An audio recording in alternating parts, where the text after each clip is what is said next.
ആഭ്യന്തര മന്ത്രാലയത്തിലെ public relation and moral guidance director brigadier Adil Al ഹഷാഷാണ് ഇത് സംബന്ധിച്ച മുന്നറിയിപ്പ് നൽകിയത്. ഷോപ്പിംഗ് മാളുകൾ, തെരുവുകൾ തുടങ്ങിയ പൊതുസ്ഥലങ്ങളിൽ അടിപിടിയുണ്ടാക്കുന്ന വിദേശികളെ വിചാരണ കൂടാതെ നാടുകടത്തുമെന്നാണ് മുന്നറിയിപ്പ്.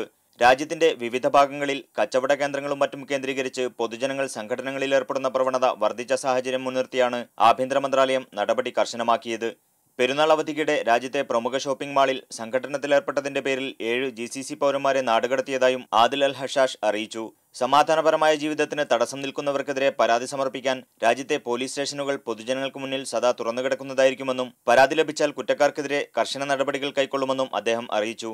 അതേസമയം മുൻകാലങ്ങളിൽ നിന്ന് വ്യത്യസ്തമായി വിചാരണ കൂടാതെ നാടുകടത്തുന്ന ആഭ്യന്തര മന്ത്രാലയത്തിന്റെ നടപടി പ്രവാസികളെ ആശങ്കയിലാക്കിയിരിക്കുകയാണ്. സ്ത്രീകളോട് മോശമായി പെരുമാറുക, കേടുവന്ന ഭക്ഷ്യവസ്തുക്കൾ വിൽപ്പന നടത്തുക തുടങ്ങിയ കുറ്റങ്ങളിൽ ഏർപ്പെടുന്നവരെ വിചാരണ കൂടാതെ നാടുകടത്തുമെന്ന് കഴിഞ്ഞ ആഴ്ച ആഭ്യന്തര വകുപ്പ് മുന്നറിയിപ്പ് നൽകിയിരുന്നു. നേരത്തെ ഗുരുതരമായ കുറ്റകൃത്യങ്ങൾ, കുടിയേറ്റ നിയമലംഘനങ്ങൾ എന്നിവയ്ക്കായിരുന്നു പ്രോസിക്യൂഷൻ നടപടികൾക്ക് ശേഷം നാടുകടത്തൽ ശിക്ഷ നടപ്പാക്കിയിരുന്നത്. Muneer Ahmed, media 1 Kuwait city.